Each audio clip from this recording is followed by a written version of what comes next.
Hello again, Joyful Hermit. I have two poems. These were written a week apart, and they show the tremendous temptation for me to continue in a relationship of that great temptation of the last male relationship that I had and what I was going through to get out of it. But it was allowed for the betterment of my soul and for the strengthening of my ability to know exactly what I truly desired and how to ensure that. Not everyone is called to the hermit life. Not everyone is called to holy orders.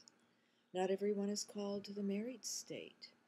But there's nothing wrong with love. And this first poem, I'm trying to express that. Of course, in my case, I was trying to talk myself into it, that there's nothing wrong with the love of in nature and among human beings, nothing wrong at all. Yet it then a week later I wrote another poem that just showed this immense concupiscence, this temptation of the flesh and of lust. And it was outrageous. Nothing that I had ever experienced, and I even sensed that it was extreme and not and meant to be that way, to really show me that this is not right. This is not right, not balanced, not good. But here's the first one of how beautiful is love, and it's a gift of God, the human love one for another, and the love in nature. And the imagery I use is sensual and of the temporal. And yet it's that expression that, well, what's wrong with human love? There isn't anything. But as I learned, it wasn't what God willed for me and not my destiny deep down either. Sure promises are not for butterflies to make, nor for the wind or weather. Truth is that which shall endure in present moment order. The rain and sun do as they be, and butterflies fly deep, I thou formation, free existing, guiltless listing, instinctual nature's breath, knowing, knower, and beknown, enjoyer and enjoyed, float in silence. No confession needed here, pure air of love's desiring. When dewdrop lingers on the rosy-nippled bud and waits the sun's soft licking, there is no thought, no shame, this tenderest sense oblation. And if the rose unfolds itself, premeditates to bloom and suck full within moist petal wings the ripe hot rays of sun, be not undone. Only by choice the welcome guest doth enter in. Forewarned, butterfly's bower burgeons effusion of winged thrummings, heart yearnings of love.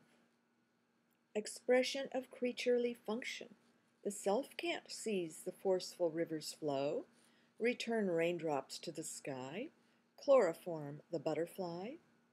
If the rose should cease to bloom and dew disappear, if Creator would remove love's instinct from the creature, butterflies would be extinct. There would be no promises, no truth in beauty, no sacred present moments. That is all true. And of course, I was trying my hardest to write and think my way out of what was a wrong situation for me, and wrong, very wrong for the other person. It's a process. And you find out just how weak and how humbled one needs to become and stripped down. This was concupiscence, that lust that takes over, that sensual desire.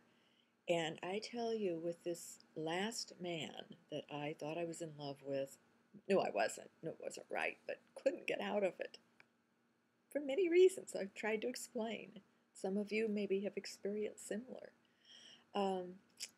I just couldn't believe how strong the sensual emotions were, and even to the point where I was just sick of it. Like, oh Lord, release me from this. Not the relationship as much as even just the bizarre, extreme, sensual longings. They were distracting me from prayer, distracting me from my children, distracting from everything. Even I was driving along this highway and had this vision of this kite, and I mean it all. Well, listen, see if you get the imagery of just how strong the concupiscence was. And then at the end of this poem, which came from a vision, the Lord gave me a little message. And but try as I might, I still couldn't follow his direction.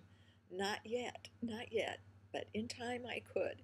He gave me the strength, and only until he gave me the strength, I was undone.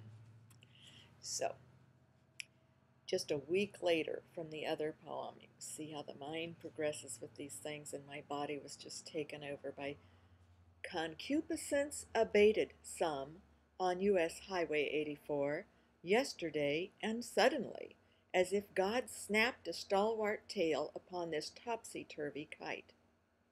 I had a little bit of relief from the concupiscence. Drawn from the clouds, the tension ceased. The currents of the wind relieved, subsided, stilled their upswinging, downdraft dartings.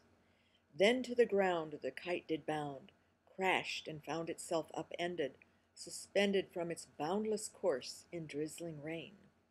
Dazed sunlight came upon the kitely brain. Whence came it thus? What points didst touch? Who knew it naked in its source? Humiliation soaked it, some, and like a parchment Eve did search four corners of its frame, and all therein no fig leaf could be found. Stripped to bleach crossbars, red flesh shreds, flapping bare in gentle breeze, the kite wished not to meet the one who holds the string. But soon he came. There was no shame, no blame to be applied like sticky glue.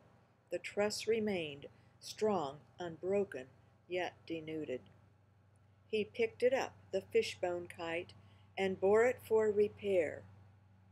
Remember, love, when flying high, when sailing lofty skies, be guided by your rudder.